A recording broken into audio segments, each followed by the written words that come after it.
በስመ አብ ወወልድ ወመንፈስ ቅዱስ አሐዱ አምላክ አሜን። አንድ አምላክ በሚሆን በአብ ወወልድ ወመንፈስ ቅዱስ ስም አምነን ታኅሳስ 29 በዚች ቀን የከበረ የተመሰገነ ታላቅ የልደት በዓል ሆነ። ጌታ መድኃኒታችን ኢየሱስ ክርስቶስ ከእመቤታችን ከከበረች ድንግል ማርያም የተወለደበት ነው። ከበዓላት ሁሉ ተለይታ ከፍ ከፍ ያለች ናት። የቤተ ክርስቲያን መምህራን አባቶች የከበረ የልደትን በዓል በሁለት ቀኖች ያከብሩ ዘንድ በምክራቸው ተስማሙ። ከወደ ኋላ በ28 ሌሊት የልደት በዓል ነው። በ29 መዓልቱ ጳጉሜ 6 በሆነ ጊዜ በዚህ ዓመት የልደት በዓል በ28 በዓመት ይከብራል። ጳጉሜ 5 ከሆነ ግን በ29 ይሆናል። ስለዚህ የበዓላት ሁሉ ራስ የሆነ የከበረ የልደት በዓል በሁለት ቀኖች እንዲከበር አዘዙ፣ ወሰኑ። የበዓላት ራስ ስለሆነ ስለከበረ ልደት በዓል የከበረ ወንጌል እንዲህ አለ። በንጉሥ በሄሮድስ ዘመን በይሁዳ ዕፃ በቤተልሔም ጌታ ኢየሱስ ክርስቶስ ተወለደ ጊዜ ነው።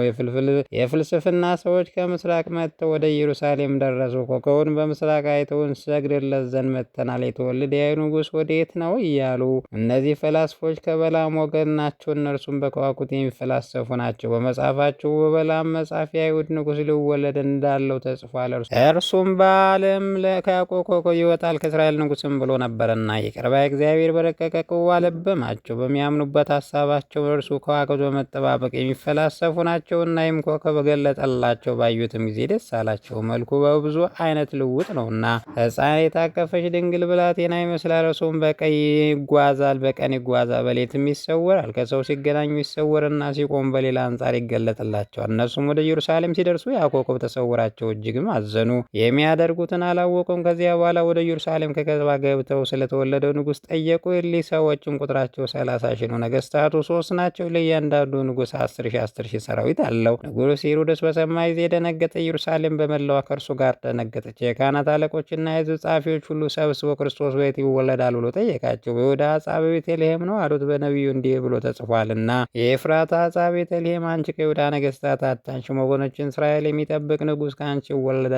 ከዚያ በኋላ ሄሮድስ ሰብአ ሰገልን በጨልታ ጠርቶ ኮከቡ የታየበትን ዘመን ከነሱ ተረዳ። ሄዳችሁ የዚያን ሕፃን ነገር እርግጡን መርምሮ ያገኛችሁት እንደሆነ እኔም መጥቼ እሰግድለት ዘንድ በእኔ በኩል ተመልሳችሁ ንገሩ ብሎ ወደ ቤተልሔም ሰደዳቸው። የነገራቸውንም ሰምተው ከንጉሱ ሄዱ።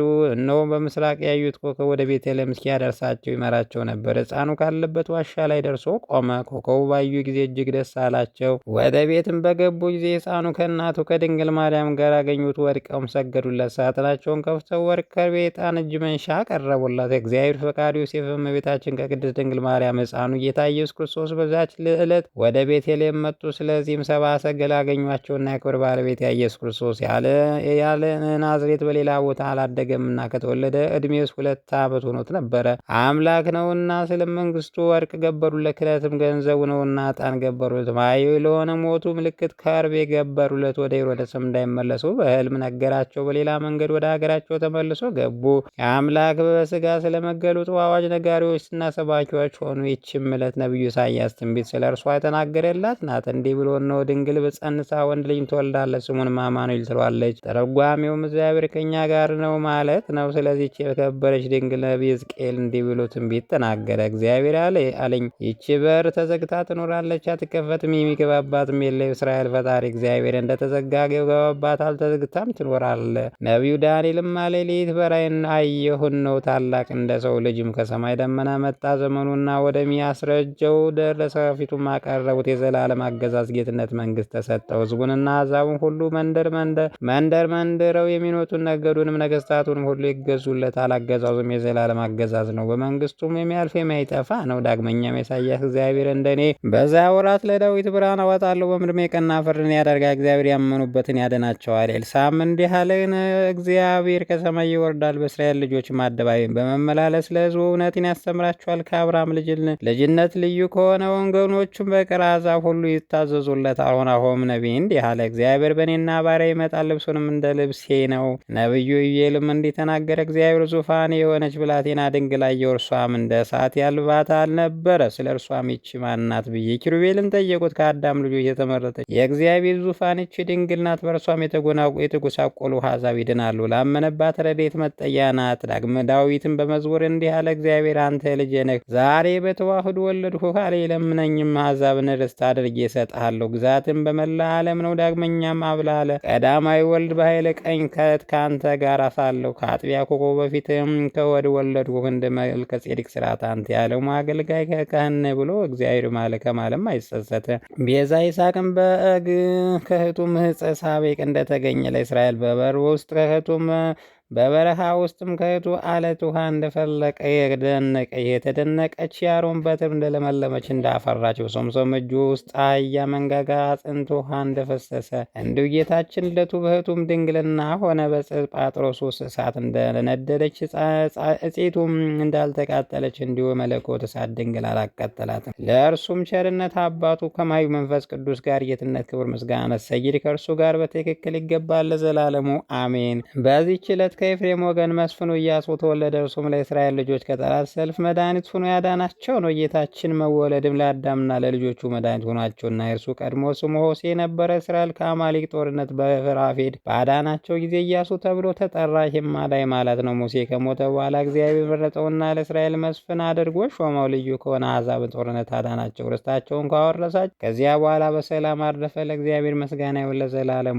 አሜን። በዚህች ዕለት የከበረ ያዕቆብ የፊሊስ የሌላውም ሰማዕት የቴዎድሮስ መታሰቢያ ነው። በረከታቸው ከእኛ ጋር ትኑር ለዘላለሙ አሜን። በዚህች ዕለት የሮሃ ንጉሥ አርቃሪዎስ አረፈ። የእርሱም ግዛቱ በሶርያ አገር ሰሜን በምትባል ክፍል ነው። እርሷም ሮሃን አጣዖት የሚያመልክ ሆኖ ኖረ። መጻጉዕ ነበረ። ለባለ መድኃኒቶችም ገንዘቡ ሁሉ ሰጥቶ ሊያድኑት አልቻሉም። የክብር ባለቤት ጌታ ኢየሱስ ክርስቶስ በሽተኞቹን በማዳን አጋንንትን በማስወጣት የዕውሮችን ዓይን በመገለጥ ሙታን በማስነሳት የሚሰራውን ድንቅ ታምራት በሰማ ጊዜ እንዲህ ሲል ወደ እርሱ ላከ። የሰው ሥጋ ለብሰ በኢየሩሳሌም የተገለጠ እግዚአብሔር ልጅ ምስጋና ይድረስ። ከእርሱም ሳትለይ ወደ ታች ተላላከ። ለቸር አባት ምስጋና ይድረሰው። አንተ የምትስተካከለው ክርስቶስ እንደሆን ሕሊና ለገለጠልኝ መንፈስ ቅዱስ ምስጋና ይሁን። ያለ ወንድ ዘር በድንግልና ለወለደች እናት ምስጋና ይሁን። የሚያምኑብህ ሁሉ ሰላምታ ይድረሳቸው። እኔም በአንተ አምኜ ከንቱ ጣዖትም ከማምለክ አንተ ወደ ማምለክ ተመለሱ። በእኔ ላይም ንጉሥ ትሆን ዘንድ ሀገሬን ትባርክ ዘንድ ከበሽታም ታድነኝ ዘንድ ከኃጢአት የታነጻይ ዘንድ ወደ እኔና ጌታዬ ሆይ የከበረ ስምህ አይሁድ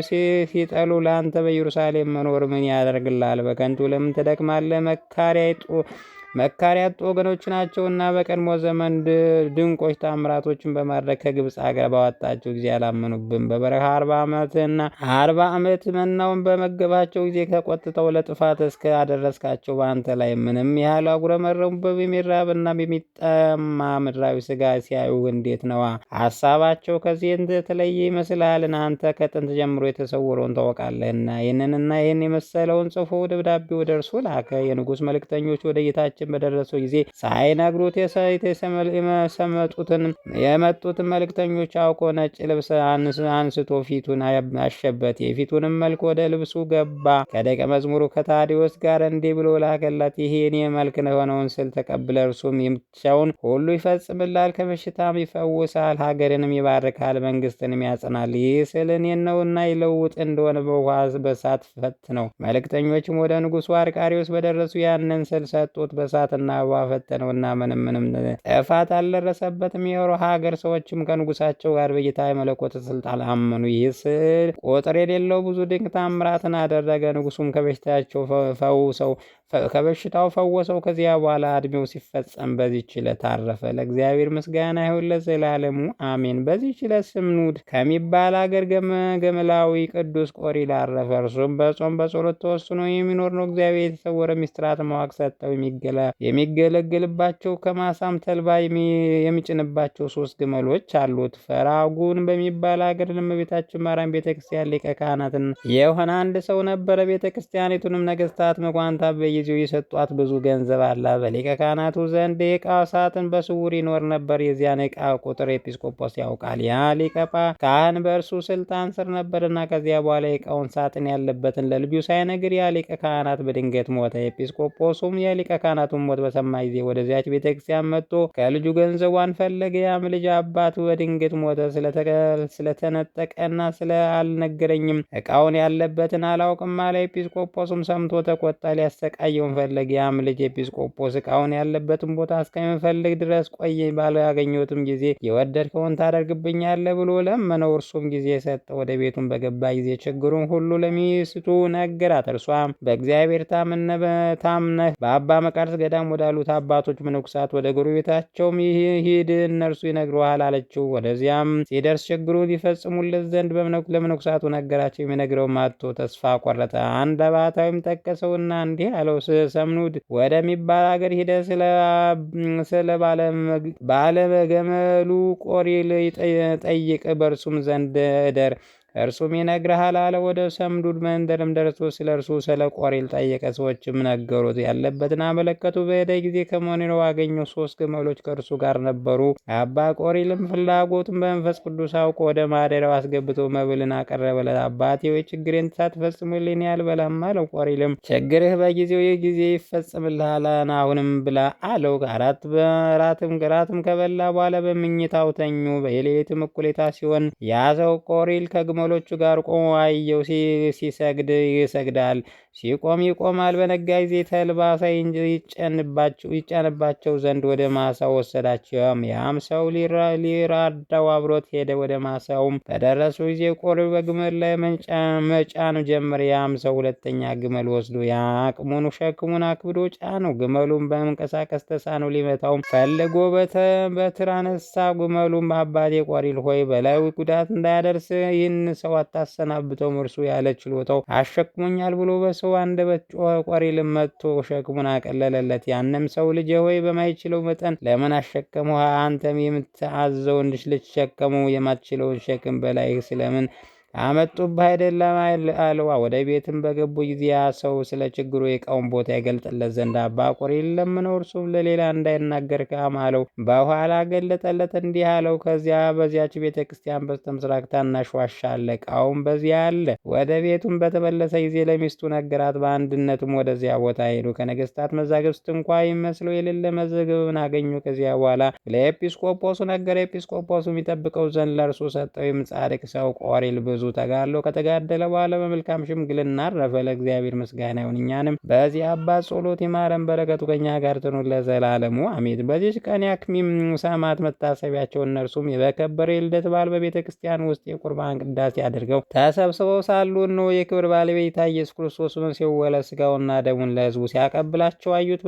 በዚህም ታላቅ ደስታ ውስጥ እያሉ መኮንኑ አርያኖስ መጥቶ ከበባቸው። ቤተ ክርስቲያንም ገብቶ ስማቸው በህዋፍና ወኒ የሚባሉት ሁለቱ የሀገር አለቆች ይዞ ራሳቸውን በሰይፍ ቆረጠ። ከዚያ በኋላ ቀሳውስት፣ ዲያቆናት፣ ንፍቀ ዲያቆናት፣ መምህራን ቤተክርስቲያን ሽማምንትን ገደለ። ደማቸው ከቤተክርስቲያን ደጃፍ ወጥቶ 20 ክንድ ያህል ሲጎርፍ ወንዶችና ሴቶች ልጆችንም ምንም ሳያስቀር አሳረዳቸው። ኤጲስቆጶሱ አባ ብኑዲያኖስ ግን ዲዮስቆሮስን፣ አስከብላዮስን ከኤጲስቆጶስ ጋር ያሉ መነኩሳትን ከእርሱም እንደታሰሩ አርያኖስ ከእርሱ ጋር ወሰዳቸውን ነው። የረፍታቸው መታሰቢያ ጥር 1 ቀን ተጽፏል። ለእግዚአብሔር ምስጋና ይሁን፣ እኛንም በጸሎታቸው ይማረን፣ በረከታቸው ከእኛ ጋር ትኑር ለዘላለሙ አሜን። ታኅሳስ 29 ቀን የሚከበሩ ዓመታዊ የቅዱሳን በዓል ልደተ ክርስቶስ ስቡ ታኦዶኮስ ድንግል ማርያም፣